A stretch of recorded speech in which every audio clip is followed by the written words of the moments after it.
Ariel Noah ketuaan jadi Dylan. Mahasiswa ITB. Iya, 40-an. 40-an. Apakah itu jadi isu di film Dylan ITB 97? Lia punya masa lalu. Aku punya Dylan. The Talkies, ngomongin film bersama Bayu dan Edoy. Bayu udah nonton filmnya? Silahkan komen. Oke, jadi ini again melanjutkan kisah Dylan ya. Dylan Saga ya. Dylan Saga kali ini seperti judulnya, yaitu ITB tahun 97. Jadi pada saat si Dylan itu masih kuliah di ITB dan petualangannya dia bersama Anjika yang anak Unpad, by the way, disebut Anjika tuh beberapa kali di film itu ya. Kalau ITB menikah sama Unpad, anaknya apa? UI, Unpad, ITB. hanya untuk listing ya. Yang satu ITB ada di judul. Nah ini harus ada di dialog. Untuk Anjika sendiri diperankan oleh Niken Anjani. Pada saat pengumuman castingnya juga gue agak Niken Anjani nggak ya gitu ya untuk Anjika. Karena sebelumnya dia diportray oleh Z ya. Z di Anjika. Terus Raline Shah sebagai Milea itu juga pada saat gua di momen juga Milea, Raline Shah. Apakah iya gitu? Ya, jadi Milea kita tahu udah ikonik banget nih sama Vanessa Priscilla. Kemudian cameo di Anjika itu Kathleen Halderman. Nah, sekarang Raline Shah. Ariel ketuaan nggak jadi Dylan? Itu sih baik. Lu yang nonton coba jawab baik. Oke, gua nggak tahu kalau misalnya orang Malaysia atau orang mana, orang luar yang nonton gitu ya nggak tahu Ariel itu siapa ya, apakah ketuaan atau enggak. Tapi yang gue tahu pasti Ariel sebetulnya dia tepat memerankan karakter Dylan. Sebetulnya tepat dia memerankan karakter. Maksudnya dapat gitu sebagai bekas anak geng motor, orang Sunda. Karena Bandung ya. orang Bandung, kalau Ariel sendiri bukan orang Sunda tapi dia besar di Bandung. Iya. Dia fasih berbahasa Sunda, sangat fasih gitu. Dengan aksennya ya.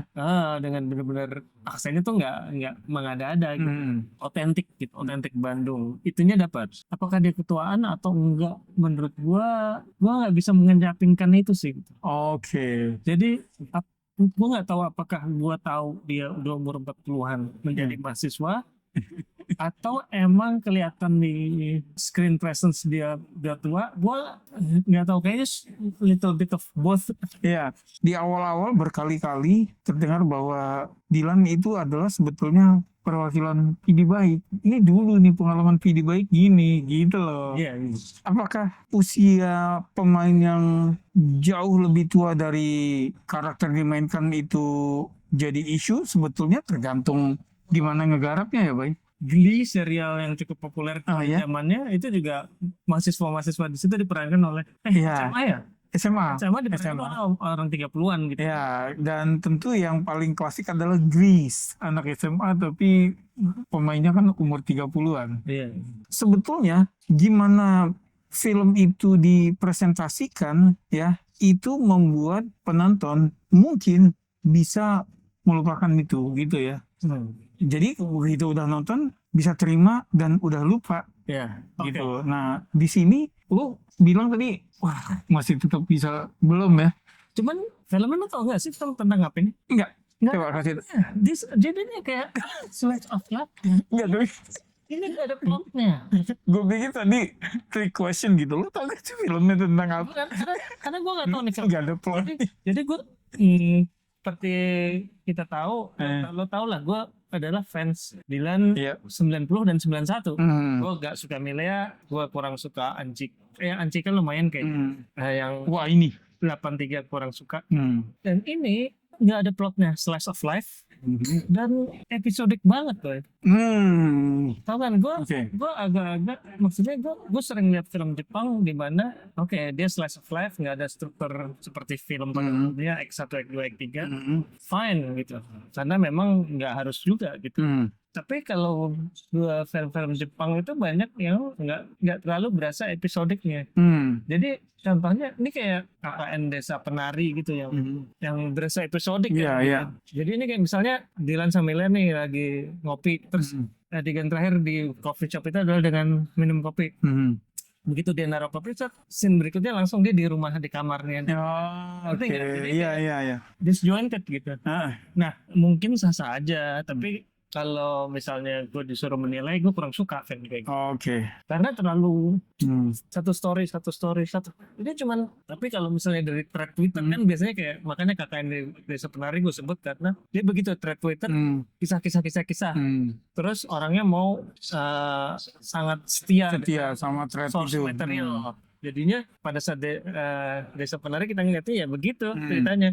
Habis dia ketakutan di kamar, besoknya dia lagi mandi nyantai gitu ya. Ini juga gitu, jadi lagi ngobrol sama temen-temennya, detik berikutnya orang yang sama ada di tempat lain.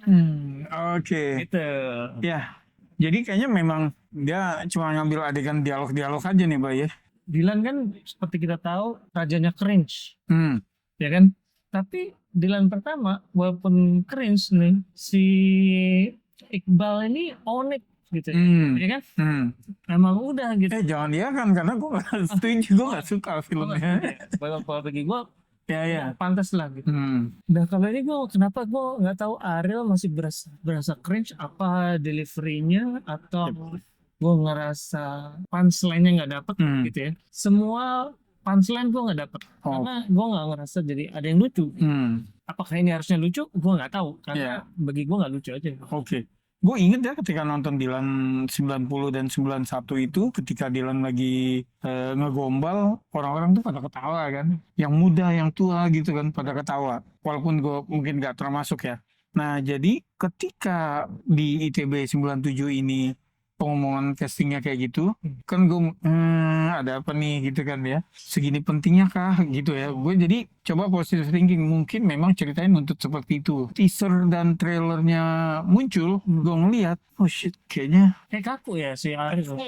Jadi yang flat banget gitu kan. Jadi gue nggak, pada saat ngeliat trailernya gue ngeliat kaku. Cuma pada saat filmnya udah nggak terlalu berasa kaku. Tapi gue ngerasa Niken Anjani cukup tepat nih memerankan Anjika. Enak gitu, dia terlihat imut, cantik gitu. Kayaknya sesuai dengan karakter yang mencoba dia mainkan di situ.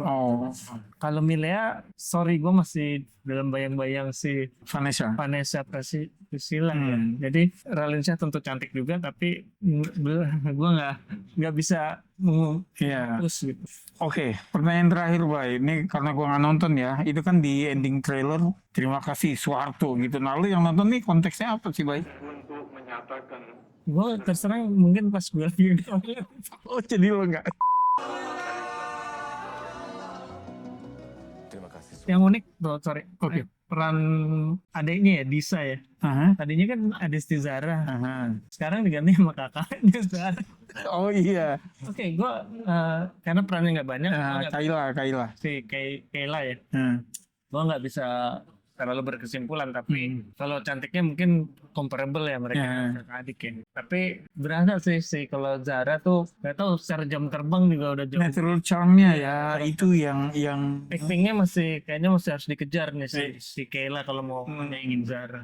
Gitu. Dan kalau Iqbal sama Zara beda usianya segitu gitu ya. Nah sekarang Kayla sama Ariel omnya itu iya. Nah ibunya mirip loh. Ira Wibowo yang konsisten ya di 1, 2, 3, 4, 5, 6 film Dylan. Semuanya dia muncul dan jadi ibunya. Sebenarnya dia faktor di mana gue menyukai film Dylan sih. Ibunya nih. Faktor ibunya, dia berperan sebagai ibu. Wig-nya nggak ganggu. Gue waktu nonton Dylan tuh yang wig-nya gitu deh. Ya sudah, kau nggak cemburu? Kata Dylan, orang cemburu itu orang yang tidak percaya diri. Dylan ITB 97 tuh mulai Krismon ya, kalau kita inget ya. Buat kamu yang belum lahir ya, 97 di tengah-tengah tuh dolar dari 2000 atau naik jadi 3000. Ya udah gitu pasti sosial komentarnya dimasuk-masukin tuh agak-agak bagi gue cringe sih. Nggak tahu ya, mungkin masuk-masuk aja, tapi ini kan pendapat gue. Ya mungkin karena lo dari awal udah kurang dapat sehingga apapun yang nyusul belakangan jadinya mental ya. Gitu. Ya skor 5,5. Sebagian besar untuk Niken Anjani. Tuh besar banget tuh kayaknya tuh. Oke, buat kamu yang udah nonton, Problem nggak dengan Ariel jadi Dylan? Problem nggak sama filmnya yang ngambil setting 97-98 ya? Karena ada Parto mundur kan? Gitu loh. Silakan tulis di komen. Makasih udah mampir. Sampai ketemu di film berikutnya. Salam.